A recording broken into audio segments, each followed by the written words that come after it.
अऊज़ुबिल्लाहि मिनश्शैतानिर्रजीम बिस्मिल्लाहिर्रहमानिर्रहीम रब्बि ज़िदनी इल्मा।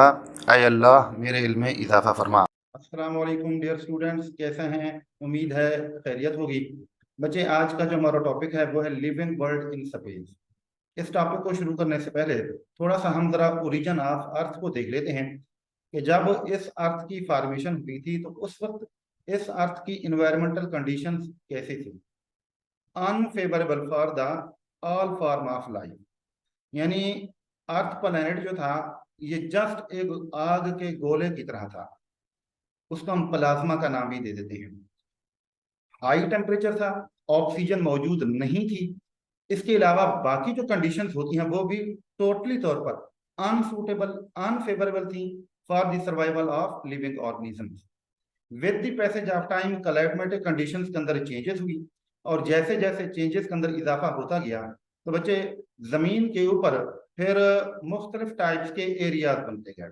किसी एक एरिया की क्लाइमेटिक कंडीशन एक टाइप की हुई, और तो किसी दूसरे एरिया की जो क्लाइमेटिक कंडीशन है वो किसी दूसरी टाइप की होगी।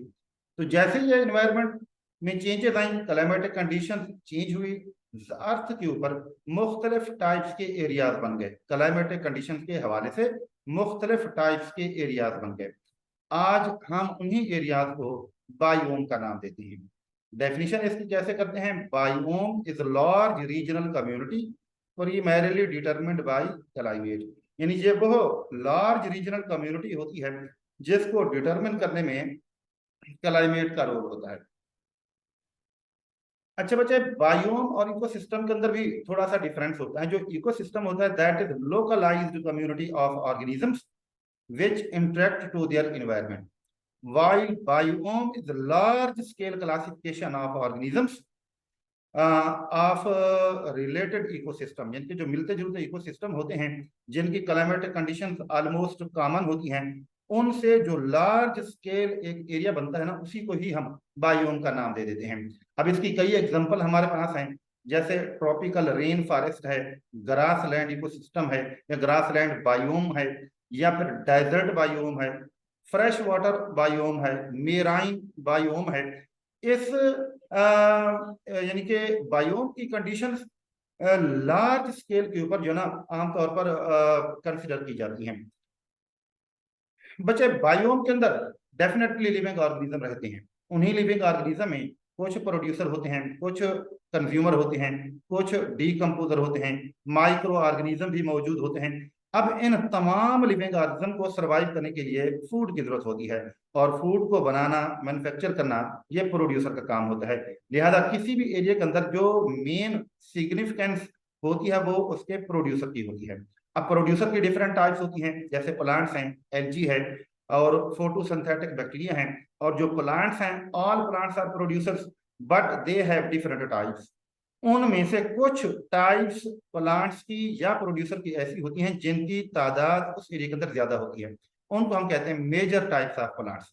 तो किसी भी बायोम के अंदर जो मेजर टाइप्स ऑफ प्लांट्स होते हैं they form the basis of any biome, क्योंकि फूड प्रोवाइड वही करते हैं। तो बायोम के अंदर जो मेजर टाइप्स के प्लांट्स होते हैं वो डिटरमिन करते हैं कि इस बायोम के अंदर दूसरी टाइप के प्लांट्स और एनिमल्स कौन से होंगे।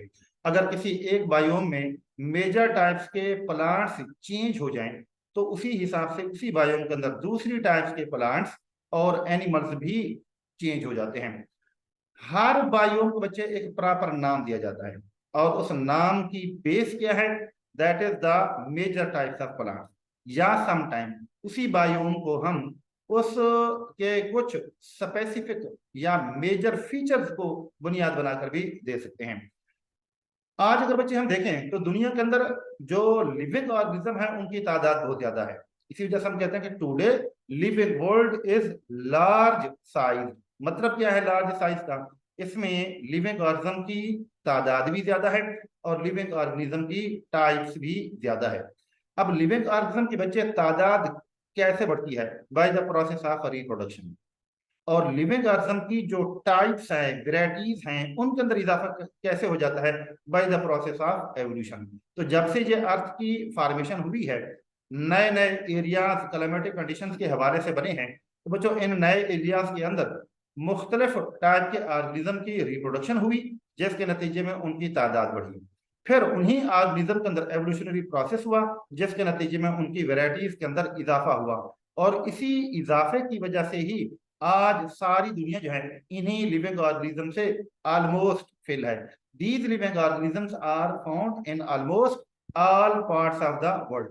अगर हम इन ऑर्गेनिज्म की अर्थ के ऊपर जो डिस्ट्रीब्यूशन है उसकी स्टडी करना चाहें तो बच्चे हम बायोम की स्टडी करते हैं।